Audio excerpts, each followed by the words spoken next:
আলহামদুলিল্লাহ রাব্বিল আলামিন ওয়াসসালাতু ওয়াসসালামু আলা আশরাফিল আম্বিয়া ওয়াল মুরসালিন ওয়া আলা আলিহি ওয়া আসহাবিহি ওয়া মান তাবিআহুম ওয়া দাআ বিদাওয়াতিহিম ইলা ইয়াউমিদ্দিন আম্মা বা'দ আউযু বিল্লাহি মিনাশ শাইতানির রাজীম বিসমিল্লাহির রহমানির রহিম ফামান ইয়া'মাল মিসকালা যাররাতিন খায়রান ইয়ারাহ ওয়া মান ইয়া'মাল মিসকালা যাররাতিন শাররান ইয়ারাহ।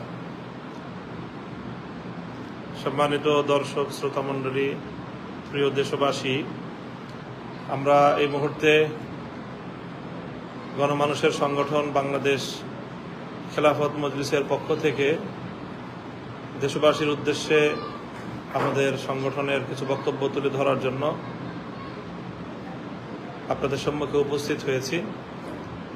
আজকের এই প্রোগ্রামে আমাদের মাঝে উপস্থিত রয়েছেন বাংলাদেশ খেলাফত মজলিসের সম্মানিত সিনিয়র নায়েবে আমির মাওলানা ইউসুফ আশরাফ সাহেব, উপস্থিত আছেন নায়েবে আমির প্রখ্যাত মুফাসসিরে কোরআন হযরত মাওলানা খুরশিদ আলম কাসেমি, উপস্থিত আছেন বাংলাদেশ খেলাফত মজলিসের যুগ্ম মহাসচিব মাওলানা শরাফত হুসাইন,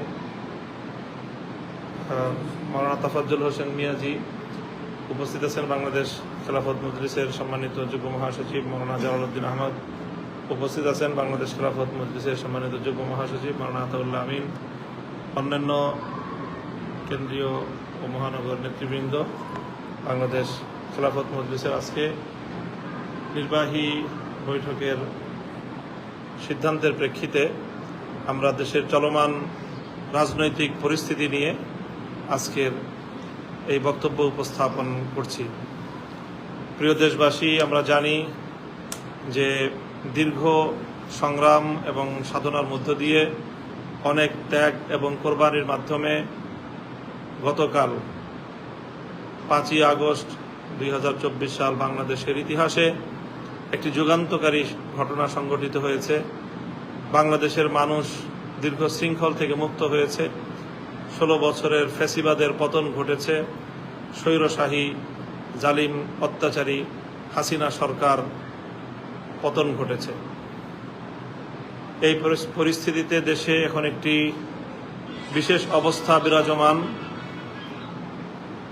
একটি সরকারের পতনের পর বিগত সরকারের প্রধানমন্ত্রী শেখ হাসিনার পদত্যাগ মহামান্য রাষ্ট্রপতি কর্তৃক গৃহীত হওয়ার পর দেশে একটি সরকার অচলাবস্থা বা সরকারের শূন্যতা তৈরি হয়েছে।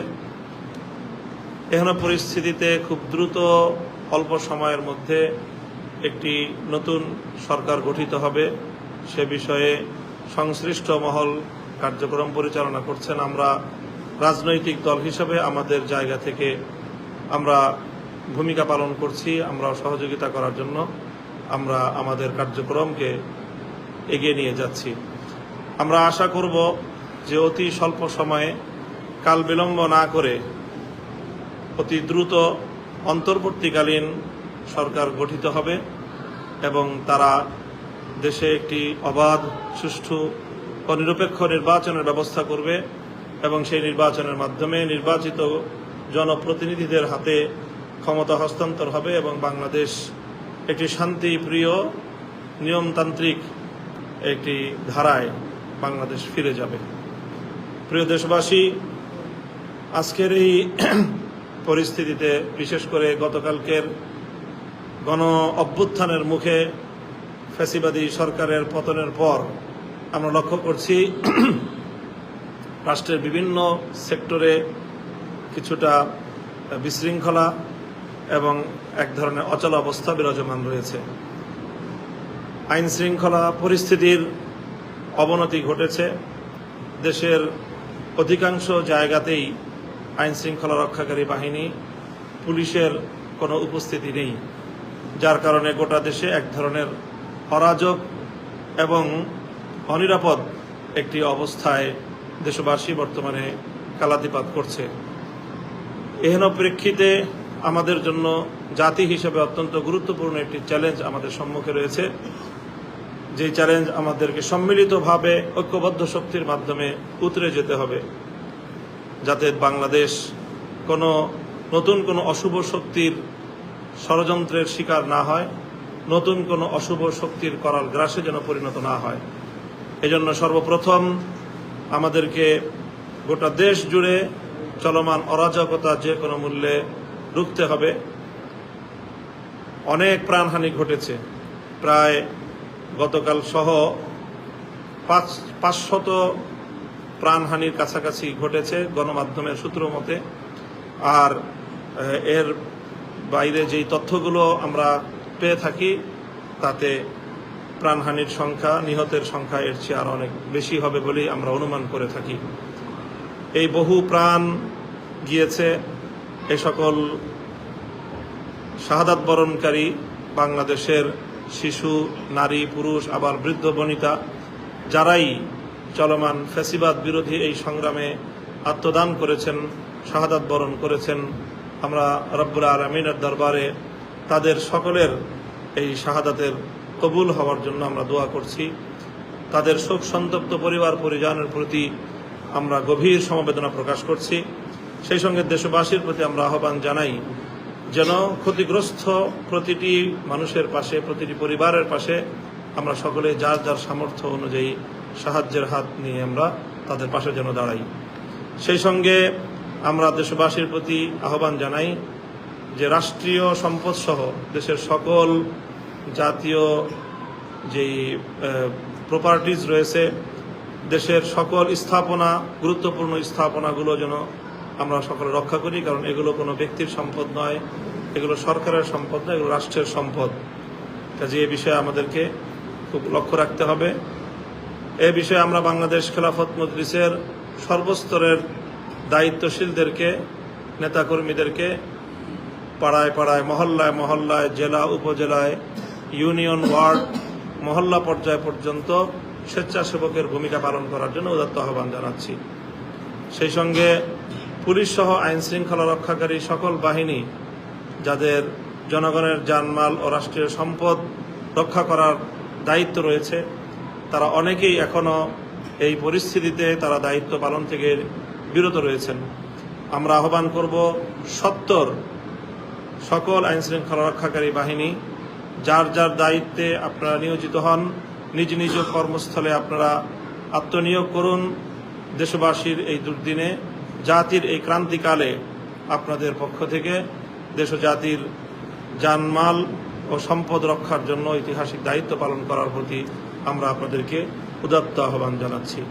সেই সঙ্গে আমরা দেশবাসীর প্রতি এবং আমাদের সংগঠনের সকল নেতাকর্মীর প্রতি, সকল আলেম সমাজের প্রতি বিশেষভাবে আমরা আহ্বান জানাবো যে আমরা যেন আইন শৃঙ্খলা রক্ষাকারী বাহিনীর কাঁধে কাঁধ মিলিয়ে আপনার স্বেচ্ছাসেবকের ভূমিকা এবং সহযোগিতার ভূমিকা পালন করবেন।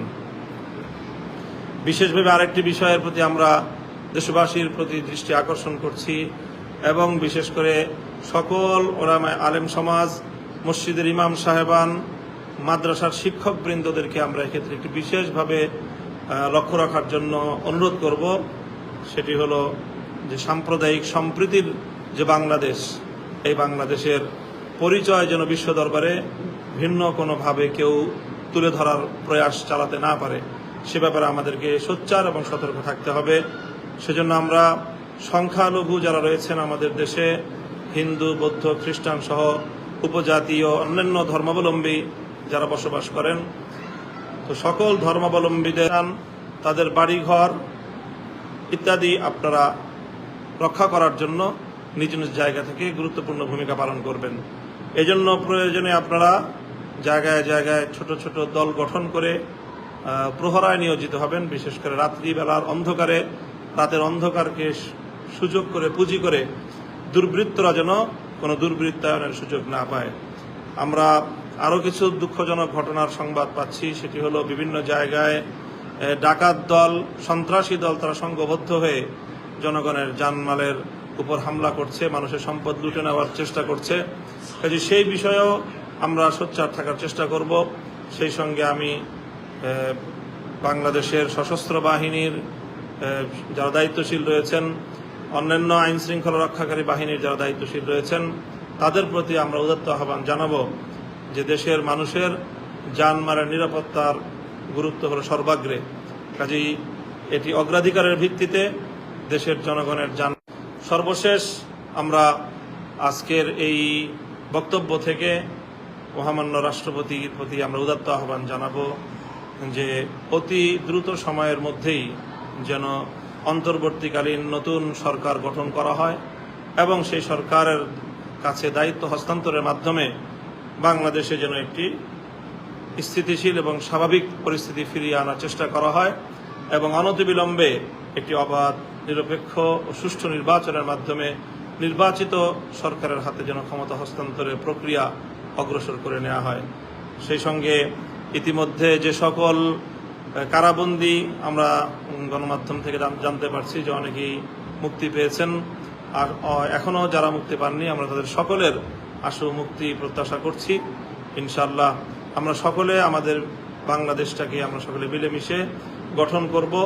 যারা বাংলাদেশকে ব্যর্থ প্রমাণিত করার চেষ্টা করছে, যারা বাংলাদেশকে একটি অকার্যকর রাষ্ট্রে পরিণত করার ষড়যন্ত্র করছে, দেশের ভিতরে এবং বাহিরের সেই সকল অপশক্তির এই ষড়যন্ত্রকে আমরা আল্লাহর রহমতে ইনশাআল্লাহ সম্মিলিত প্রচেষ্টার মাধ্যমে নস্যাৎ করব।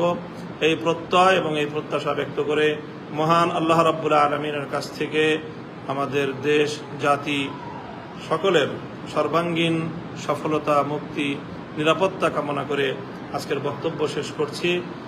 সকলে ভালো থাকবেন। আল্লাহ রাব্বুল আলামিন আমাদের সকলকে সুস্থ রাখুন, ভালো রাখুন। ওয়া আখিরু দাওয়ানা আলহামদুলিল্লাহি রাব্বিল আলামিন। বাংলাদেশ জিন্দাবাদ, বাংলাদেশ খেলাফত মজলিস জিন্দাবাদ। ওয়া আখিরু দাওয়ানা আলহামদুলিল্লাহি রাব্বিল আলামিন। আসসালামু আলাইকুম ওয়া রাহমাতুল্লাহ।